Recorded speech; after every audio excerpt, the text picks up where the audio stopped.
Hey there everyone, I'm Richard Eisenbeis for GameZone.com and welcome to Big in Japan.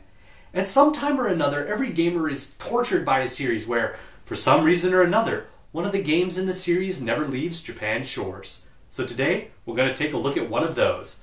Fatal Frame 4, The Mask of the Lunar Eclipse for the Nintendo Wii. Fatal Frame 4 is the story of three women kidnapped as children and the detective who rescued them as they returned to the scene of the crime 10 years later. Driven by half-remembered memories, they wander through the combination hospital mental asylum of the now-deserted island, only to discover that the inhabitants, though dead, still roam the halls. To further develop the story, you explore with your Wiimote-controlled flashlight, illuminating diaries, recordings, newspaper clippings, as well as various items to help you on your way. Foremost among these is the staple of the series, the Camera Obscura. By taking pictures of the ghosts, you capture their souls on film, temporarily dispersing them. But for the first time in the series, you are given a second weapon, the detective's rapid-fire Spirit Stone flashlight.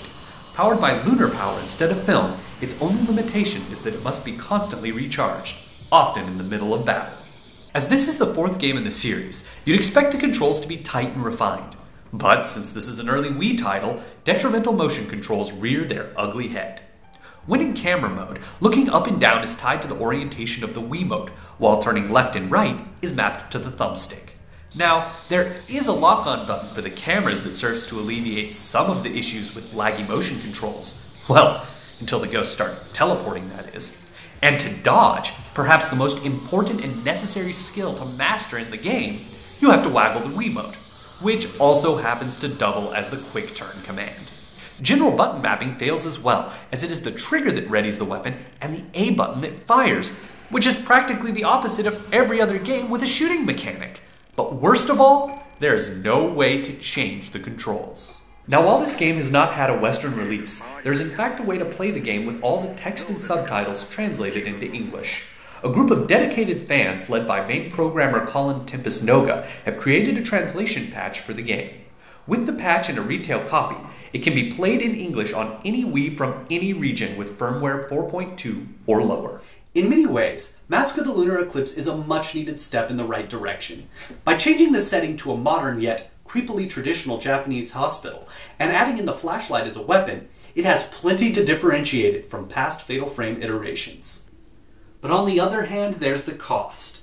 Due to a limited original run and the demand for copies to import, it can easily run for $100 or more on eBay. And then there's the horrible motion controls. Now, don't get me wrong, this is hardly the first horror game to be ruined by awful controls, but it's always sad to see a great game hobbled this way.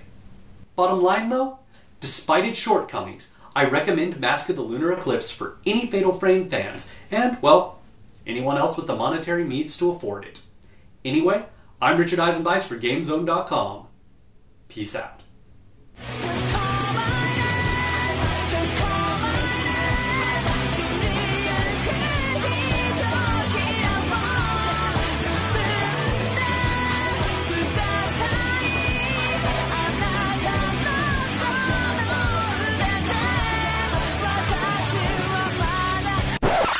What the? Suda 51! Suda 51! Now this all makes so much more sense! I mean, Jesus, I love the man, but has he ever made a game where the controls just weren't total and utter crap?